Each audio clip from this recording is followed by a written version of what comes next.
The film opens at Burnish Industries in China. A Yeti escapes from his holding cell and proceeds to run from the building. Dr. Zara and the mercenary captain chase after the Yeti, but he manages to break out. Once outside, he hums, which triggers his powers that allow him to burst through the gate and run into the city. The Yeti manages to find a place to hide, but he becomes sad when he sees a billboard for Mount Everest. Teenager E lives with her mother and her nai. It has been a while since E's father passed, and she hasn't been as close to her mom or nai because of it. She takes on several odd jobs, dog walking, babysitting, garbage removal, etc., to save up money to take a trip across China that she wanted to take with her dad. Her childhood friend Jean is more concerned with his social life, and Jin's cousin Peng doesn't have other friends to play with. E also keeps a violin that belonged to her father and still plays it every now and then. While on the roof, she starts to play as she looks over the city, but a helicopter searching for the Yeti comes by and knocks E off her feet, causing the bow to slide to where the Yeti is resting. E freaks out when she sees him, but when she sees that he is scared and injured, she realizes that he is not harmful. Mr. Burnish is angry that his Yeti has gone missing, as he was hoping to unveil the creature before a special presentation. Zara promises to find the Yeti and bring it back safely. The next day, E gets some of Nai's pork buns and brings them to the Yeti, who devours all of them in one gulp. E then runs to the pharmacy to get supplies to tend to the Yeti's wound. She spots Zara, the captain, and the other mercenaries running around trying to look for the Yeti, so she hides before going to help the Yeti. E then notices that the Yeti keeps looking at the Everest billboard. Realizing that he wants to go home to his mountain, E decides to name him Everest. Later, E brings her violin out to play some music for Everest. He hums again, causing his magic to bring a wilted flower back to life. Jean and Peng go to the roof to look for E and find Everest playing with her, but from Jin's perspective, it looks like Everest is eating her. He calls the cops, which Zara and the mercs overhear on the scanner. Soon, the mercs fly toward the roof and spot Everest. E helps him get away, with Jean and Peng following. E and Everest make it to the top of another building with the mercs cornering them, but they are saved by the building's lights going off as they do every night. This gives E and Everest a chance to make it to the docks, where Everest hops on a boat to go back home. Seeing how frightened he is, E hops on the boat to join him. Peng runs after them and is caught by Everest, while Jean reluctantly joins to protect Peng. He tells his mom he took E and Peng to Beijing for a college tour. Everest and the kids end up in a crate of sodas as the boat stops at an island. Their crate gets on a truck, but they all fall off of it after Peng and Everest get too hopped up on soda. This leads to them having to walk to the mountain to get Everest home. Jean complains, because he is hungry, and Everest hums again to cause some blueberries to grow. However, they start to grow to humongous sizes, before they start flying and hitting the kids as they try to run away.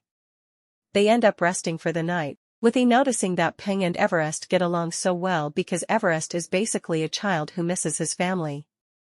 Jean makes an unintentionally insensitive comment about E becoming distant from her mom and Nai after her father passed, which upsets her. Burnish, Zara, the captain, and the other mercs make it to the island, and they follow the trail of soda cans until they have a lead as to where they may find Everest. Burnish, not having stepped out of the comfort of his home and company for so long, begins to admire nature. The gang starts making their way further, only for Burnish drones to spot them. Everest causes a dandelion to grow big enough to float them away, but Jean fails to jump after them and plans to meet the others in a village by the river. Jean is found by Burnish and his team, and they allow him to stay with them at their camp. E, Everest, and Peng land their dandelion in the desert, leaving a family of turtles with plenty of food.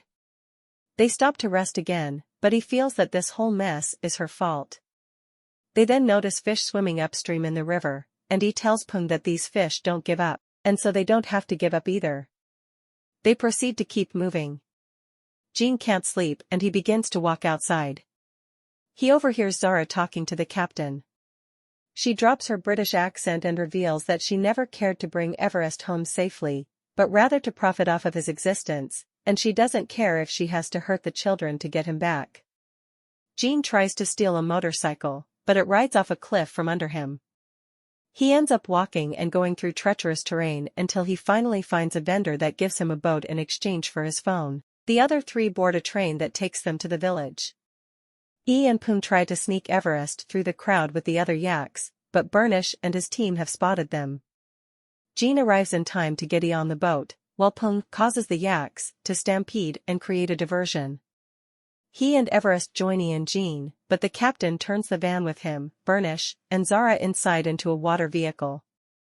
They chase after the heroes, so Everest removes the boat engine and hums to send the boat sailing further.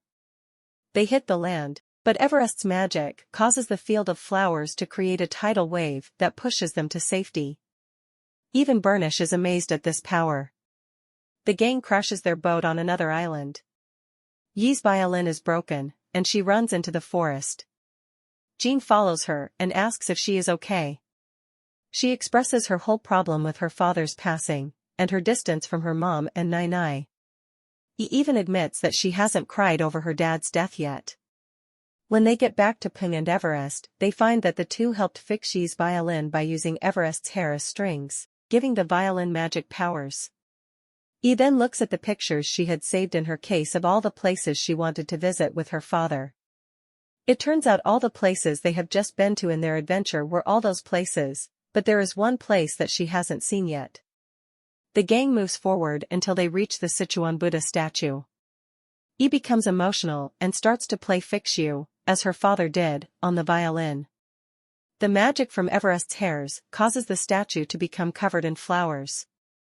As the heroes near the mountain, they are found by the mercenaries on a bridge. Everest runs to the top of the bridge and uses his magic to protect the kids. Burnish sees this and has a flashback to when he first saw Yetis. He saw the mother Yeti protecting her children, and he knew they were good creatures. He tells Zara that they have to bring Everest in safely. Instead, Zara tells the captain to tranquilize Burnish. She then has the other mercs tranquilize Everest, causing him to fall to the bridge. Zara tries to use a cattle prod on him, but he attempts to fight her off. Zara ends up pushing Yi over the bridge, which Jean and Pung witness as Zara takes them as her prisoners. They board Everest in a cage and start to head out. Yi holds onto a rope on the bridge. She pulls herself back up to the top and grabs her violin. She plays it to use the magic to revive Everest. He bursts out of the cage, stopping the mercs in their path. He runs over there as Everest frees Jean, Pung, and Burnish. He uses his powers to create large icicles that scare off the mercenaries. However, Zara and the captain are now determined to take Everest in, dead. She rams the van into Everest, hitting the side of a mountain. This causes an avalanche that sends Zara and the captain falling to their deaths. Everest is unharmed. Burnish tells Everest that he is an amazing creature, which is why the world must never know that he exists. He proposes to take the kids home, but he says she promised to bring Everest home first. Everest uses his magic to create flying cloud creatures that guide everyone to the mountain. There, they find enormous Yetis that are Everest's family.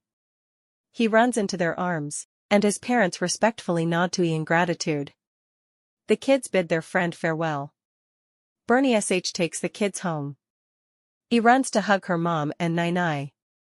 They later have dinner together, with Jean and Pung coming over. Pung brings in a box left to them from Burnish, with equipment for their next adventure. They then sit to have Nai's pork buns, which Pung claims to love more than anyone. He says she knows someone else who loved them just as much. As the family eats, the last thing we hear is Everest humming.